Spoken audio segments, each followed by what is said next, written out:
지금 보고 있는 뉴스, 그 안에 다른 뜻이 있다면 언론의 숨은 의도 깔끔하게 반란해 드립니다. 시선 집중 연장 방송 언중 6월. 네, 언중유고를 꾸며주시는 두 분과 함께합니다. MBC 이지성 기자 모셨고요. 어서 오세요. 안녕하세요. 그리고 헬마우스 임경빈 작가 모셨습니다. 어서 오세요. 안녕하세요. 네. 요즘 뭐 뉴스가 너무 쏟아져가지고, 네. 그죠? 따라가기가 너무 힘듭니다. 자, 그래도 언중유골에서 좀 이렇게 좀 반란해야 되지 않겠습니까? 보도를. 오늘 첫 번째 이야기는 무야홍 이야기라고. 무야홍입니다. 예. 네, 무야홍. 혹시라도 모르시는 분 계실까봐 무야홍은 무조건 야당 야권 후보는 홍준표의 홍준표의 줄임말입니다. 네. 이게 이제 인터넷 밈이라고 하죠. 짤방처럼 이제 패러디물이 인터넷에 이제 빠르게 확산되는 거, 이거를 이제 밈이라고 하는데, 네. 최근에 홍준표 후보의 그 여론조사 지지율 상승 배경에 이런 어떤 특유의 밈화된 캐릭터가 긍정적으로 작용하는 거 아니냐라는 분석들이 조금 나오고 있습니다. 그래요? 특히 이제 매체들을 중심으로 해가지고 여론조사 지지율을 보면 이제 홍준표 후보의 그 상당히 이제 강한 지지세가 2030 남성층을 중심으로 네, 맞아요. 네. 발생하고 있기 때문에 여기에는 이제 인터넷 커뮤니티 익숙한 세대적인 특성이 좀 작용한다. 아하. 이제 이런 분석들입니다. 이미 좀 수식어로 붙고 있는 인터넷 밈들 자체가 좀 다른 후보들에 비하면 여러 개가 생겨 있는데요. 네. 좀 전에 설명해 주셨던 이제 무야홍이 있고요. 네. 그 다음에 무조건 대통령은 홍준표를 줄인 무대홍이 있습니다.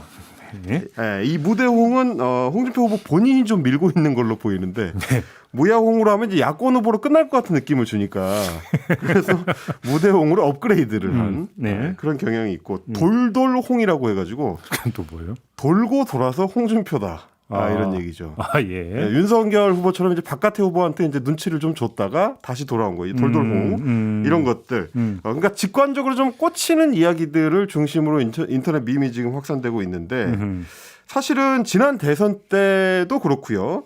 자유한국당 대표로 지방선거를 치렀을 때도 그때까지는 이제 홍준표 의원의 이제 이미지가 지금 돌고 있는 인터넷 밈들처럼 좀 친숙한 이미지는 아니었고 주로 좀 뭐 마초라든지 뭐 꼰대라든지 뭐 예. 강성이라든지 이런 쪽의 이미지였는데 늘 스트롱이라는 수식어가 좀 붙었었죠. 그렇죠. 근데 이제 이번 기회에 약간 좀 희석되는 거 아니냐라는 얘기들이 좀 나옵니다.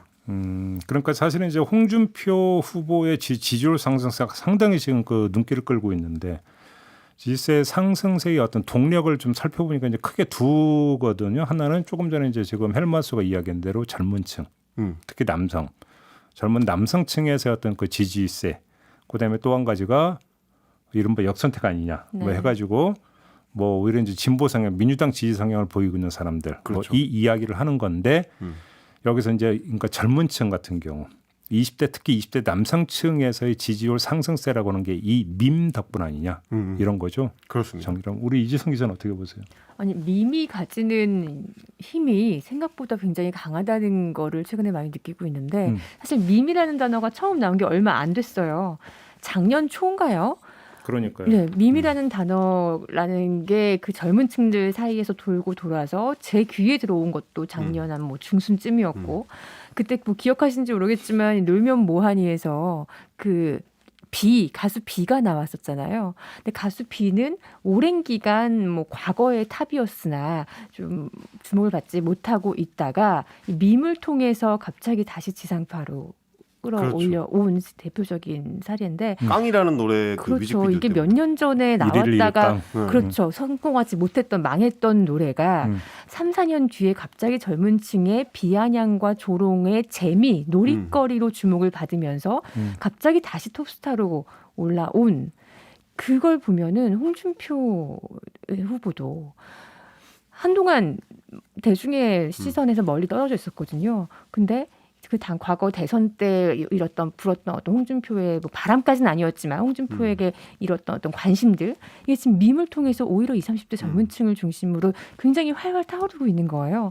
이게 더 이상은 조롱과 놀림이 아니라 조롱과 놀림이 이제는 애정의 대상이 되는 그렇죠. 시대가 된 거죠. 그러니까 놀이를 통한 인기 그러니까 우리가 결코 무시할 수 없는 하나의 흐름이고 이걸 따라가지 못하는 후보들은 그만큼 손해를 볼 수밖에 없는 세상이 됐다라는 생각이 들어요. 근데 그래서 밈거리가 될 수 있는 대상은 다른 후보들이 될 수도 있음에도 불구하고 그렇죠. 왜 그럼 굳이 홍준표 후보냐? 사실 이게 규명이 돼야 되는 거 아닙니까? 이걸 좀 찾아볼 필요가 있어가지고 이번에 이제 홍준표 후보의 그 어떤 대세 상승의 출발점이라고 할 수 있는 밈이 이제 무야홍이라는 단어였습니다. 이게 원래는 오리지널 밈이 있죠. 무야호라고. 무한도전은 이 원조라면서. 그렇죠. 이게 이제 원조인데 네. 그걸 약간 비틀어서 이제 새로운 밈을 만들었는데 그게 좀 인기를 끌게 된 건데 그거를 그 8월 말에 홍준표 후보가 각종 언론 매체하고 이제 인터뷰를 할 때 본인이 직접 언급을 하면서 홍보를 했습니다. 인터넷에 들어가 보시면은 무야홍이라는 단어가 요즘 인기다 이렇게 얘기를 하면서. 예. 근데 저는 처음에 그 인터뷰를 봤을 때 안 보이던데. 그래서 그 8월 말 시점에만 하더라도 본인이 지어낸 거 아니야? 이런 생각을 했었어요. 무야홍이란 말을. 네네. 그렇게 인기를 끄는 말이 아닌데 싶어가지고 오늘 이제 방송 준비를 하면서 좀 찾아봤습니다. 언제쯤부터 이 단어가 인터넷상에 돌아다니기 시작했나. 근데 좀 찾아봤을 때 가장 좀 본격적으로 알려지기 시작한 시점이 8월 한 17일을 전후한 시점으로 보입니다.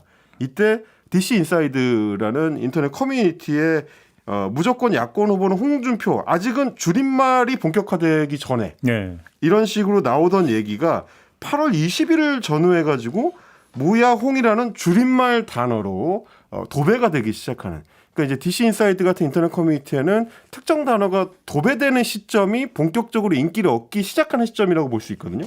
8월 20일을 전후해가지고 이 얘기가 이제 본격화가 되기 시작했고, 이거를 다시 홍준표 후보가 언론 매체와의 인터뷰에서 본인이 직접 얘기를 하면서 서로 이렇게 눈덩이를 굴리듯이 주고받으면서 커지게 되는 그런 뭐 상승작용을 일으켰던 흐름이 좀 있었습니다. 그러니까 밈에 깔려있는 기본이 이제 재미잖아요. 그렇죠. 재미.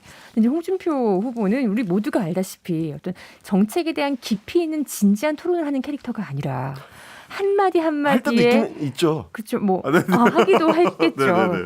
뭐 막말이라든가 아니면은 유머라든가 뭐 그런 것들로 인상이 많이 강하겠죠. 이번에 뭐 국민면접관 보면은 네. 다른 후보들이 열심히 얘기한 것들은 제대로 화제가 되지 못하고 홍준표 후보가 한마디 던진 것들이 이른바 짤로 돌아다니면서 오히려 20, 30대에게 더 많이 소비되면서 더 인지도는 뭐 원래 높았지만 뭐 인기를 끌게 되고 그러니까 이게 통할 수밖에 없는 20, 30대 통할 수밖에 없는 요소들을 갖추고 있는 거는 맞는 것 같아요.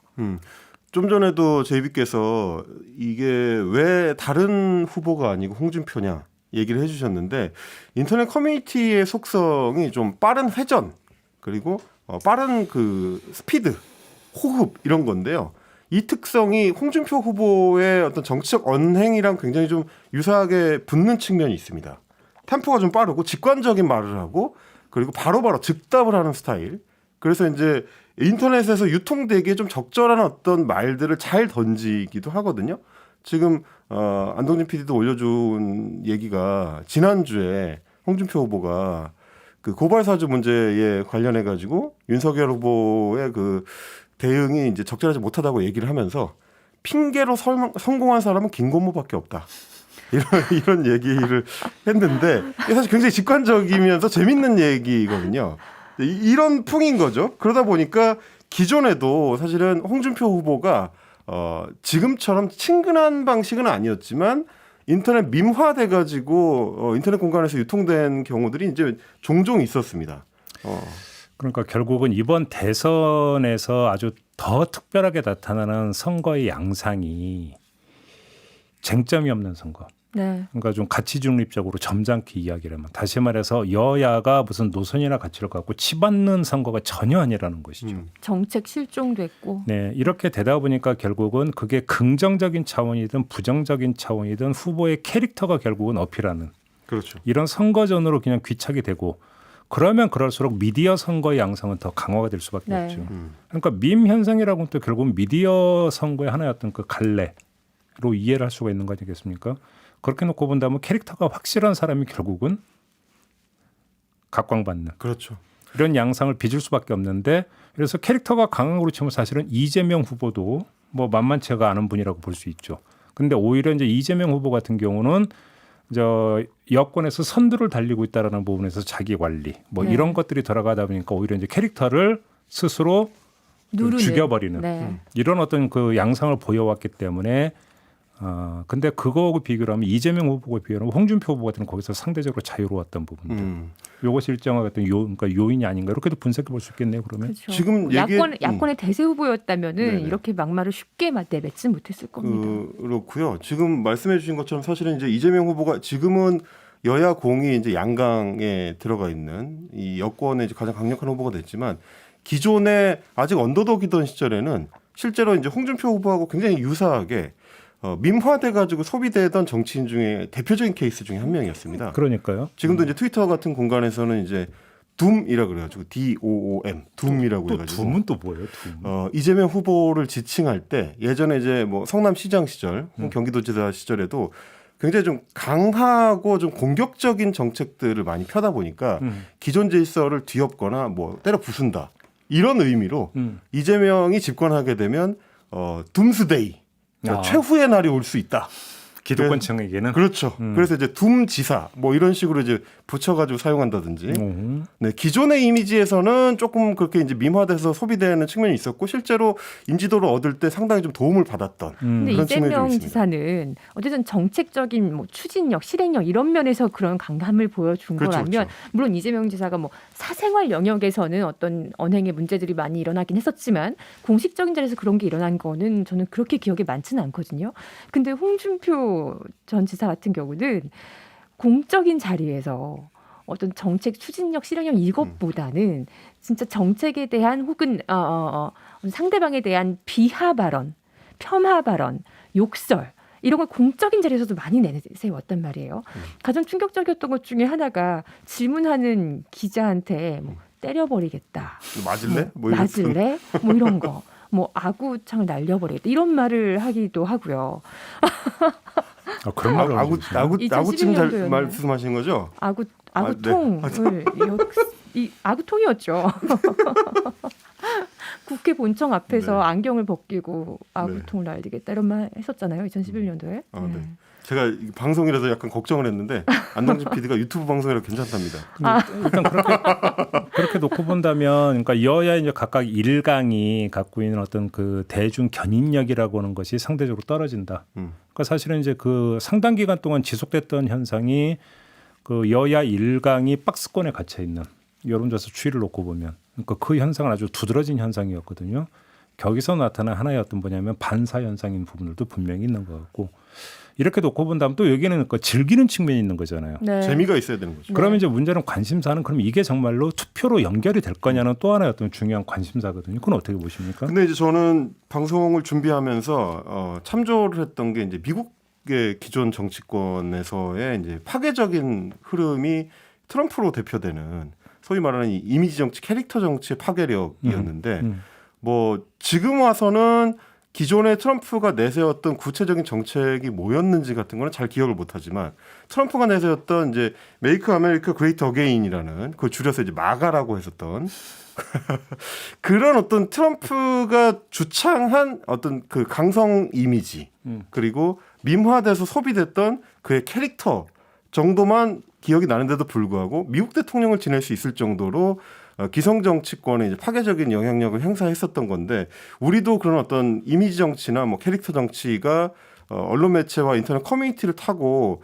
일정 정도 지분을 확보하기 시작하는 흐름이 아니냐? 뭐 이런 좀 생각이 들기는 했습니다. 저는. 네, 뭐 홍준표 후보를 트럼프에 빗대는 거는 2017년 대선 때도 나왔던 얘기긴 합니다만 실제로 미국에서 트럼프를 굉장히 경멸하는 보수층이 많았잖아요. 보수의 품격을 떨어뜨리는 어떻게 저런 사람이 대선 후보가 될 수 있지? 그러나 결국은 이 트럼프를 지지하는 보수층이 경멸하는 보수층보다 훨씬 많았단 말이에요. 저는 홍준표 후보도 트럼프처럼 뭐 유력한 대선 주자로 올라설 수도 있다는 가능성을 저는 봅니다.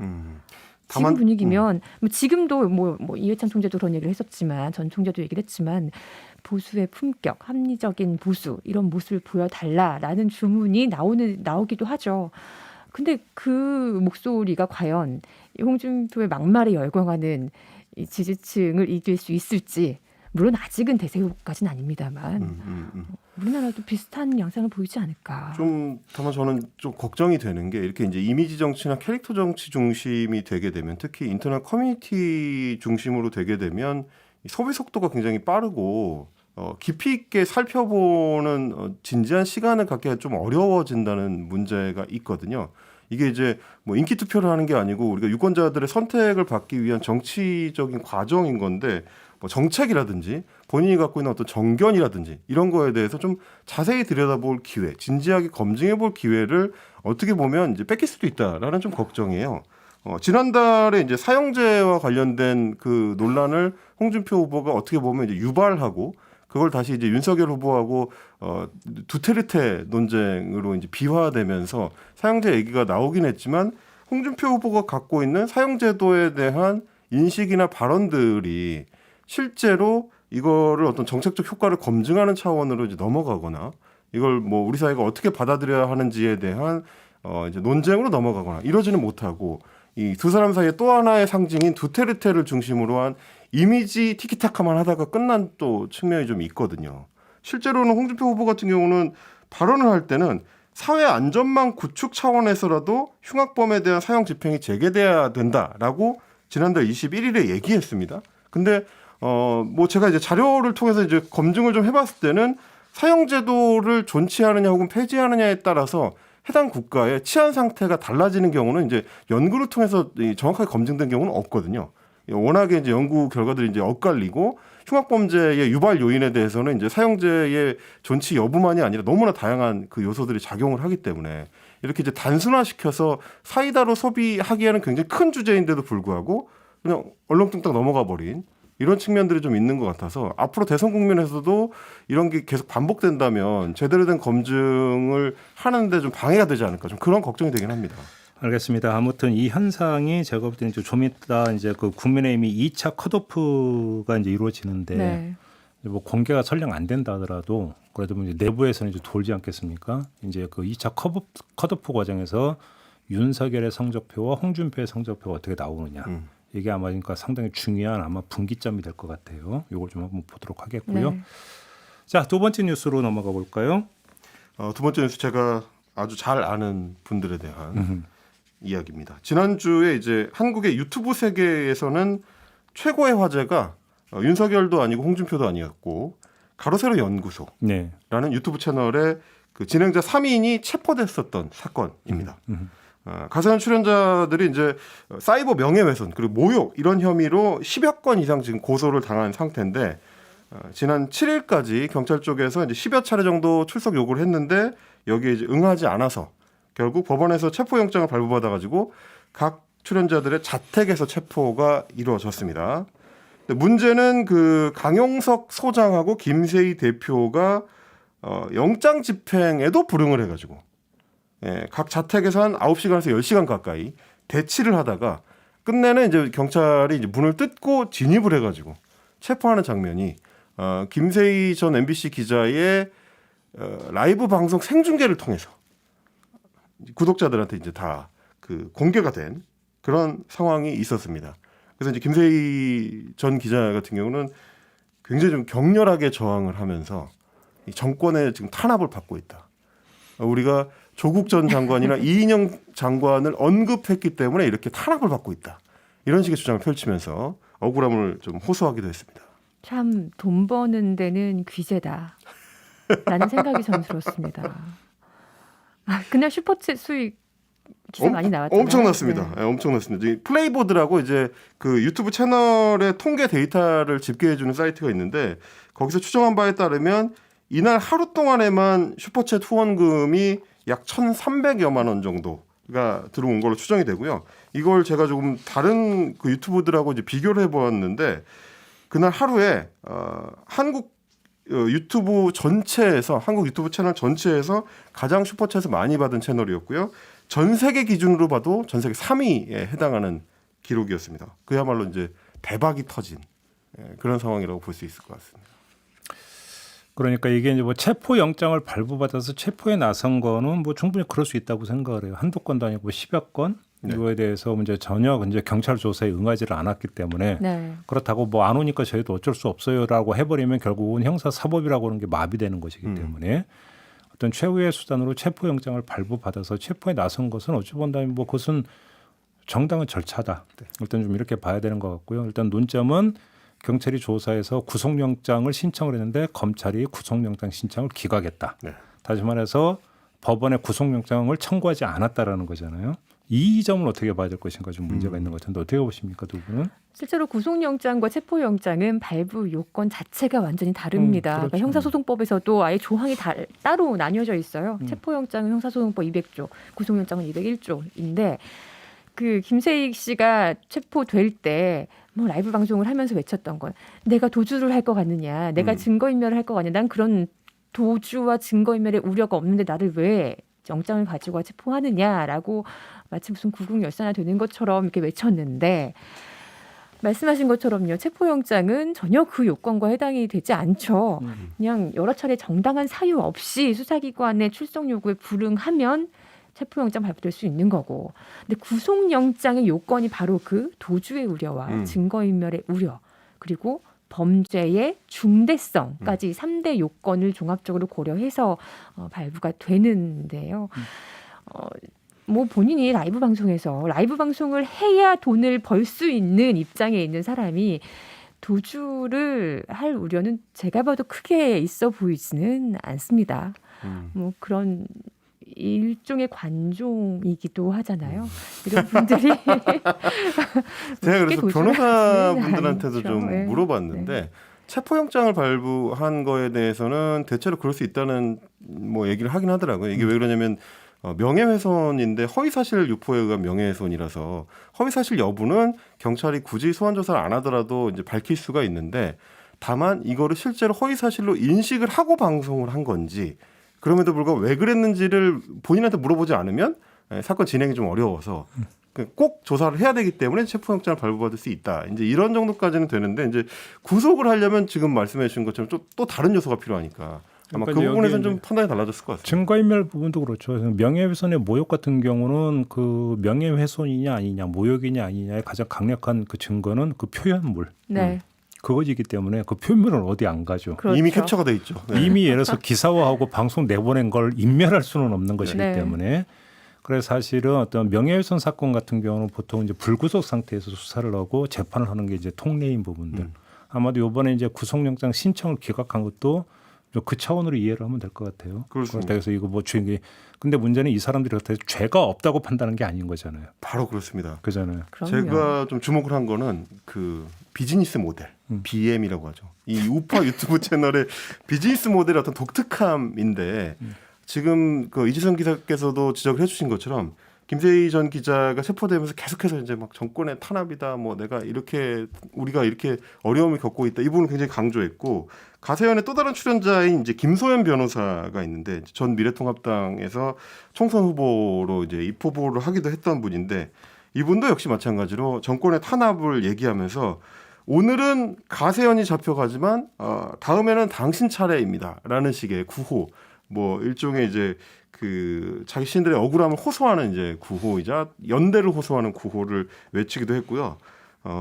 마르틴 뇌물러라는 그 이제 나치 독일의 탄압을 받았던 그 시인이 썼던 시, 그들이 처음 공산주의자들에게 왔을 때 뭐 나는 뭐 신경 쓰지 않았다. 그러다가 예, 이제 예. 마지막에 나한테 찾아왔을 때 아무도 지켜줄 사람이 없었다. 그 얘기에 나오는 이제 시를 인용하면서 굉장히 이제 숭엄하고 장고한 이런 장면을 연출하긴 했는데 그래서 저는 네. 만약에 구속영장이 신청되고 발부가 됐다면 이걸 또 어떻게 활용했을까? 그러니까 체포영장만으로도 이렇게 온갖 내용을 갖다 그렇죠. 붙이면서 뭐 만들어내는데 구속영장이 발부됐으면 큰일 났겠다라는 생각이 들었습니다. 그러니까 이게 호소하는 게 굉장히 절절하거든요.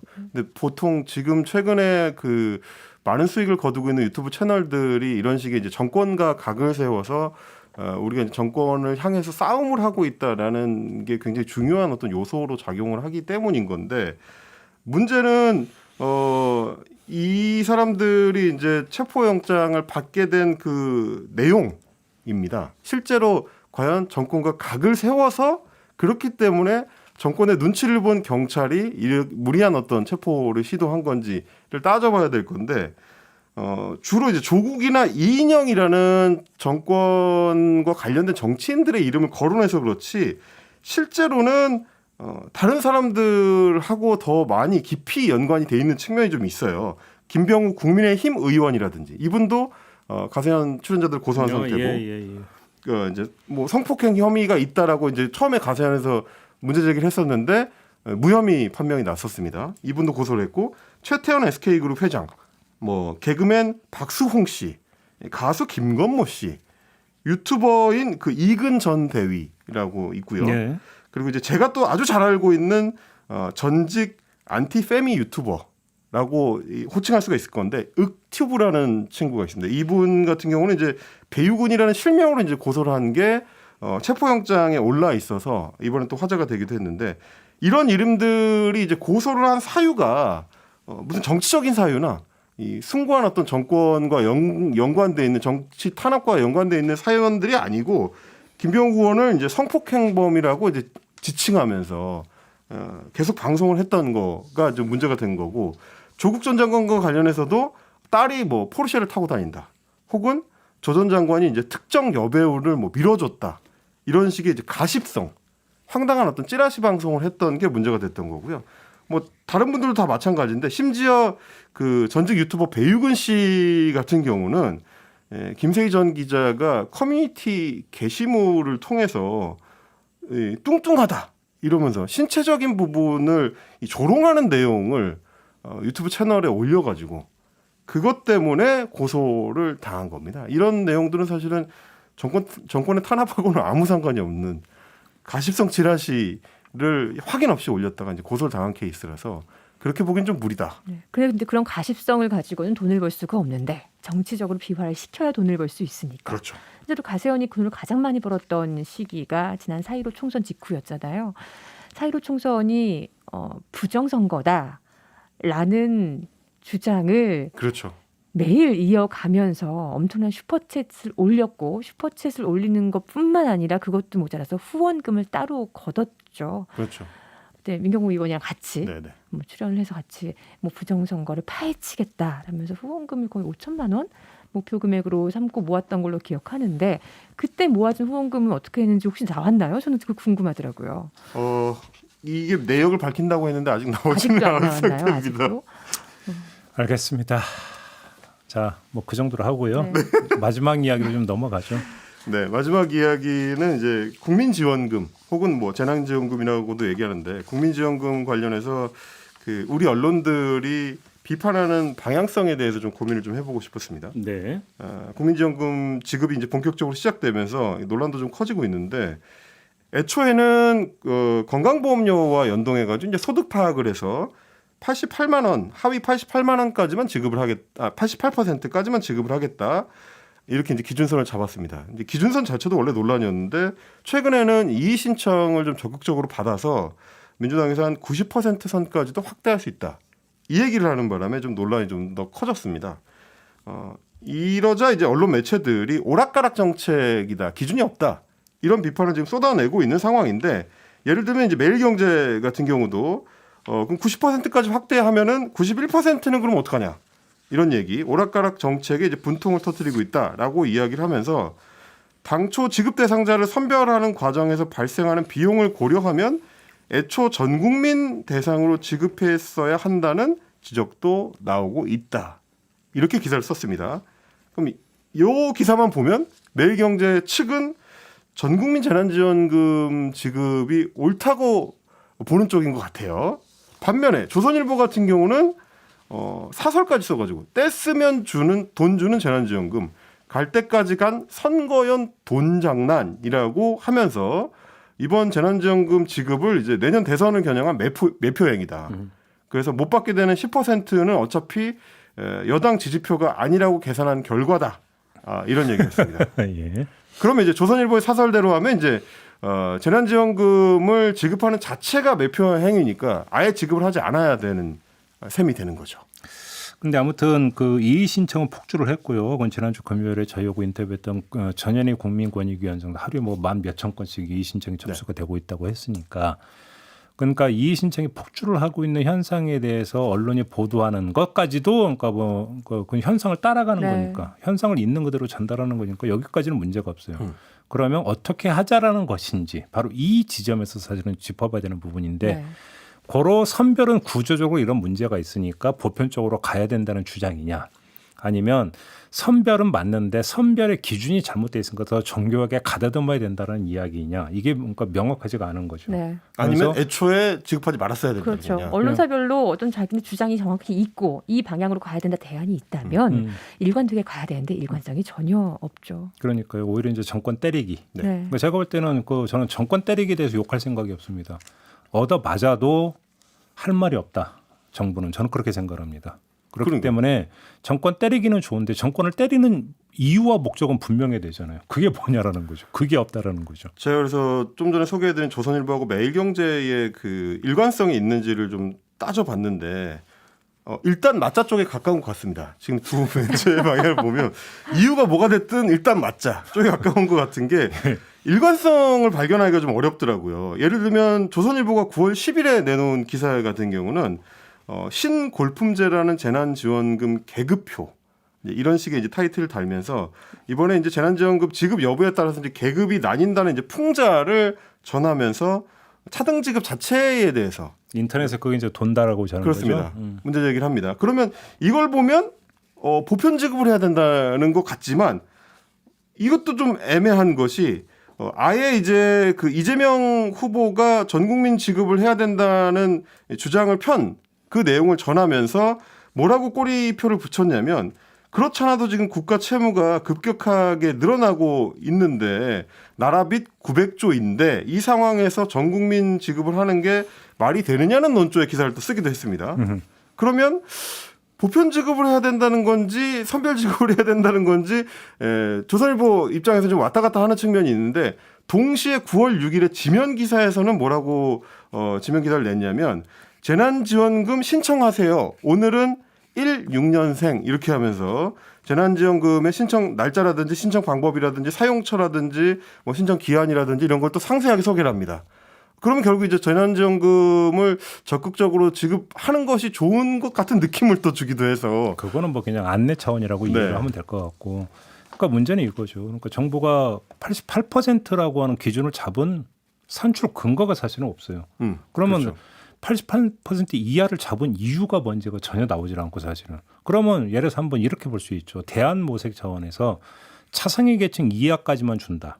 예를 들어서 이렇게 잡아버리면 아주 심플할 수가 있죠. 왜 대한민국의 그러냐면 기본적인 복지 기조는 그거죠. 그렇죠. 차상위 계층 아래 보통 그렇죠. 그렇죠. 근데 문제는 이 국민 재난 지원금이라고 하는 재난 상황에서 이제 어려운 부분들을 보조한다고 한다면 차상위 계층은 항상적으로 사실은 지원 대상이 네. 된다는 점에서 그 국민 재난 지원금이라고 하는 어떤 지원의 성격하고 맞지가 않는다. 그리고 이 지원의 성격은 어려운 상황을 돕는다보다 소비를 촉진시켜서 경제가 순환이 잘 되게 한다의 방점이 찍혀진 지원금이잖아요. 근데 그러면 그거를 벗어나는 순간부터는 제가 볼 때는 논란은 어떻게 잡아도 그건 논란은 될 수밖에 없는 맞습니다. 거예요. 중위소득 50%로 잡아도 네. 논란이 되고 네.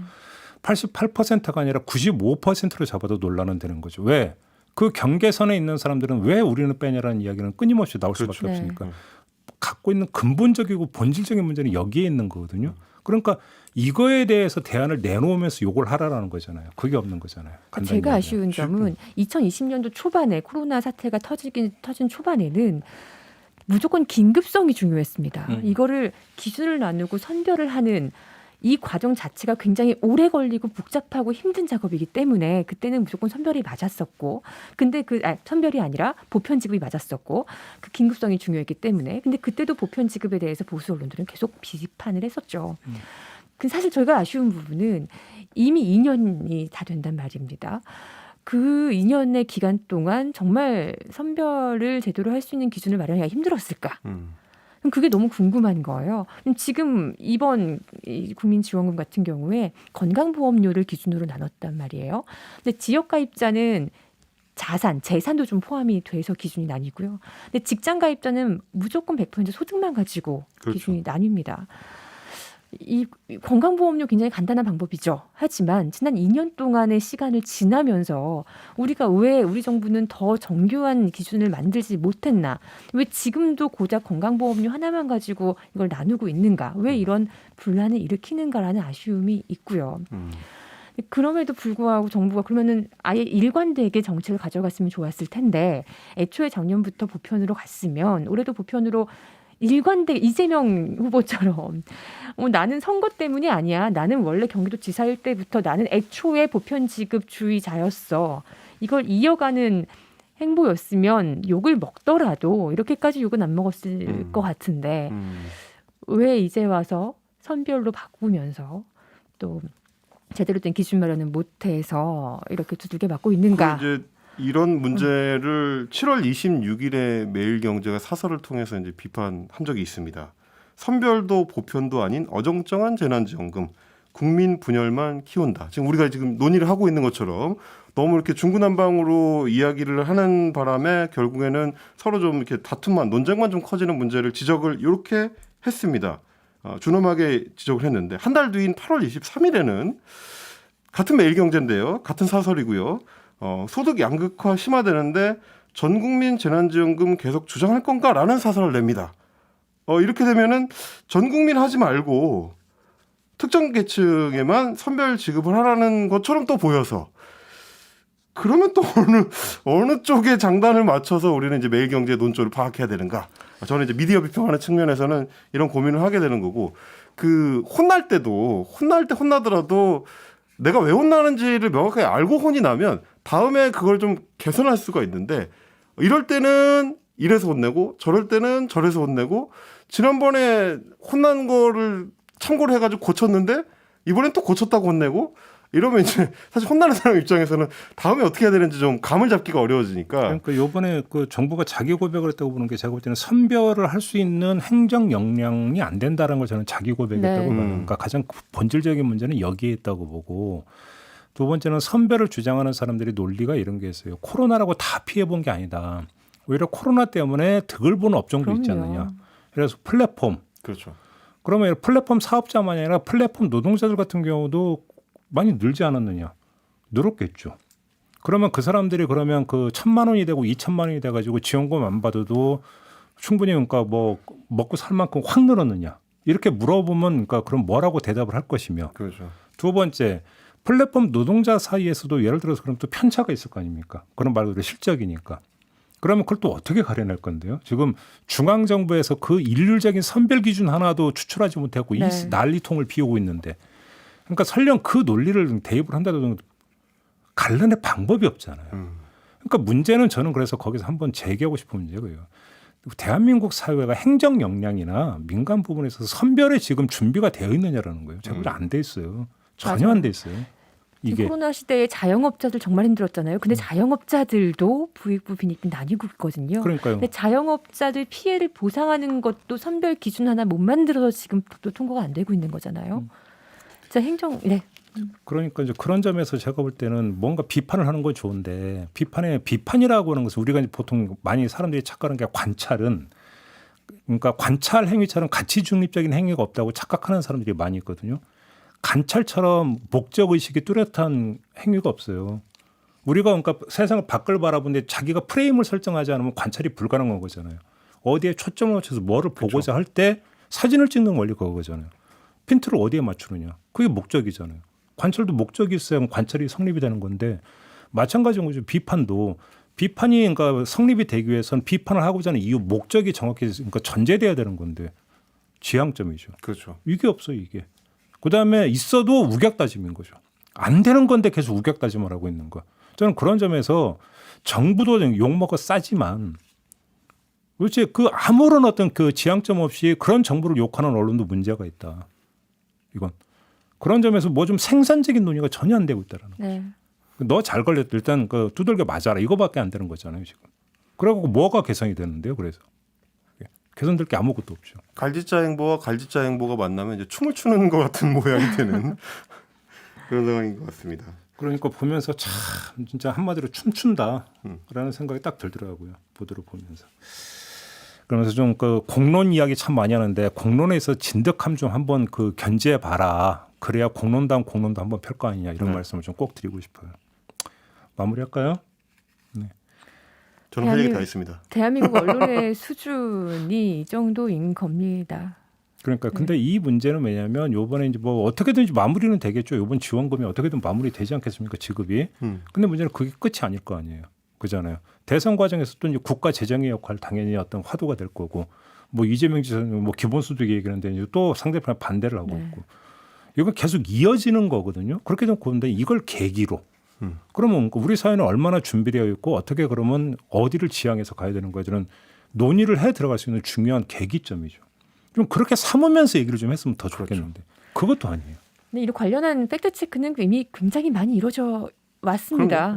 지금 우리나라 재정이 어느 정도고 어느 정도의 여력이 있고 이 정도 뭐 지원금을 지급을 해도 뭐 이만큼이 남는다 이런 뭐 숫자 제가 다 기억하진 못하지만 이런 숫자 팩트 체크한 보도를 굉장히 많았습니다. 근데 그런 보도들이 기억도 나지 않을 만큼 이 균형을 잡지 못하고 일관성 없는 보도를 쏟아내는 언론사들이 워낙 많다 보니까 또 다시 국민들은 그에 휩쓸려서 춤을 추는 모양새가 만들어지는 거죠. 그러니까요. 참 정부도 참 뭐 80%뭐 이의신처럼 웬만하면 받아들일게요. 뭐 90%까지 된다. 도대체 이런 행정이 세상에 고무줄도 아니고 이게 뭐가 잘하는 건지. 너무 아마추어 같았죠. 그러니까. 비판의 기준은 지금 이미 많이 만들어져 있으니까 우리 매체들이 비판의 일관성만 좀 갖췄으면 좋겠다는 정도로 마무리하고 싶습니다. 이렇게 마무리하죠. 언중요걸 끝내겠습니다. 헬마우스 임경빈 작가, MBC 이지성 기자와 함께했고요. 저도 함께 물러가고 내일 아침 다시 인사드리겠습니다. 고맙습니다. 감사합니다. 고맙습니다.